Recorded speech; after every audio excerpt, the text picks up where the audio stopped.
Hello,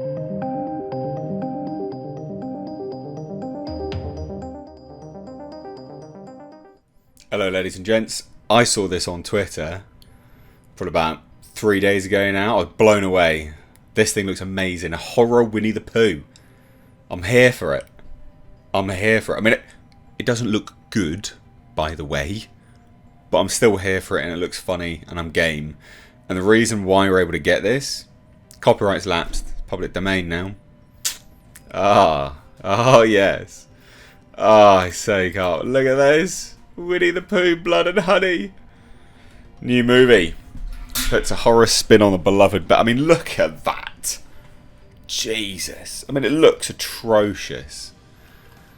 And I tweeted this out. Again, please do follow me on Twitter, just because you stay up to date on a lot of stuff over there that I sort of, communicate with you guys. But this is just, look at this. I mean, look. He's proper going for them honey pots right there, isn't he? He's loving the honey pots there. He wants a bit of them. Coincidentally, that reminded me a little bit of my ex-fiance there. Pointless piece of information. Never mind. Winnie the Pooh, Blood and Honey. New movie puts a horror spin on the beloved bear. So Winnie the Pooh, Blood and Honey is an upcoming indie horror movie that aims to put a sinister spin on the beloved Disney character. How can this be? Well, again, as I said, it's because it's public domain, which I'm really surprised that they didn't. Disney were the reason why the law changed in the first place and moved to like 80 odd years. I'm surprised they didn't try to go again, in fairness, but this is great news. Like, this is really good news. It just means that we can start getting some funny versions of stuff, some reimaginings, just allows other people the opportunity to work on these IPs. So Winnie the Pooh entered public domain earlier this year in January, which means Walt Disney Company can no longer lay sole claim to the forgetful little bear. So in comes filmmaker Reese Frake Waterfield. They ended up taking full advantage by putting a mallet in Pooh's hand and turning him into a remorseless killer. I mean, like, it's pretty cliche.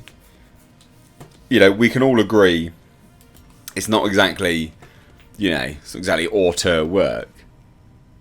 But it's funny. And it might be funny. It might be a good old schlock beer fest. Beer film sort of thing. Now, I'm surprised they managed to do it as quickly as they did, because it only went into public domain in January, but it looks like they'd obviously been planning it for a while and was just like, public domain, boom, let's go. So details on the project are few and far between, but Dread Central reported that this indie project will be a grisly retelling of the Winnie the Pooh legend, starring Amber Doy Thorne, Maria Taylor and Danielle Scott. So it's basically just a bunch of women, which, I mean, it does look like he's after them honeypots. So, that's supposed to be Piglet. Oh, it's so funny. I mean, it's terrible, but it's funny. I love this. I am here for it. And you know what? Like, these are obviously just screen grabs, but it doesn't look like it's got terrible cinematography. I mean, it looks like it very clearly knows what it is. Let's put it that way. It's this one that gets me, though. Look at that. It looks like melted butter.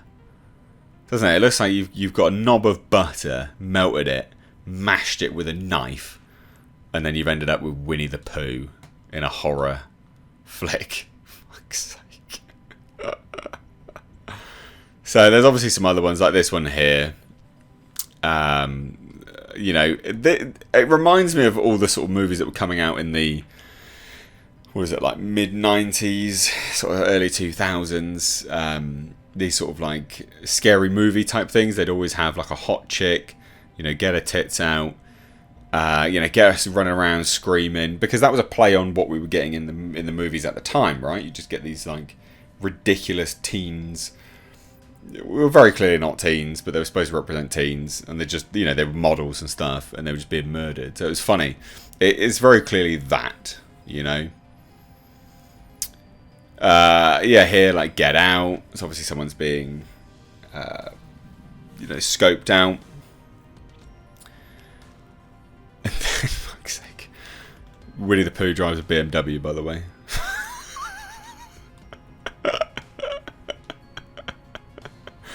Oh, it's so funny. Now, we also have, you know, this cast clip here, this cast group photo, and then here, apparently they are literally just men in masks, right? Apparently they are just men in masks. That's what we can see here, right? So as far as we can tell, Pooh, Piglet and Co. won't actually be evil anthropomorphic stuffed animals, as these guys appear to be normal humans in masks. Then again, maybe they're supposed to be the former, and the FX budget only stretched so far. I mean, I kind of want them to do it. I kind of want this to not be a man. I kind of want this just to be some grotesque looking, I don't know, melted knob of butter. What a ridiculous mask this would be. But I mean, this very clearly is a mask. You can see it. You know, this is very clearly a mask here because it doesn't come down. This one at least sort of you know, the Winnie the Pooh one comes down into the neck a little bit, whereas this doesn't. Piglet's doesn't look like it does in any way, shape or form. So I don't know. Like, I love the look of this. I just think this is dumb fun, and you know, I'm here for a lot of dumb fun sort of movies because I think that we don't have enough of them. And again, it doesn't look terrible. I think this is the start. I mean, this is the start of a lot of this kind of stuff that we're going to be getting. If this does even remotely well, expect an awful lot more of these. But you know what? Like, I genuinely don't hate the idea. Like, I'm looking at this and I think it looks like dumb fun. Now, obviously, if they are just men in masks, the next thing that I want to see is like A24 or, I was going to say Blumhouse, definitely not Blumhouse, they're crap. Just, you know, a horror writer / studio, give it the budget it deserves and go full-blown animal experiment murderer thing. That would just be gold. So hand on over to you, what do you think? Winnie the Pooh, Blood and Honey. Let me know down below. Take care.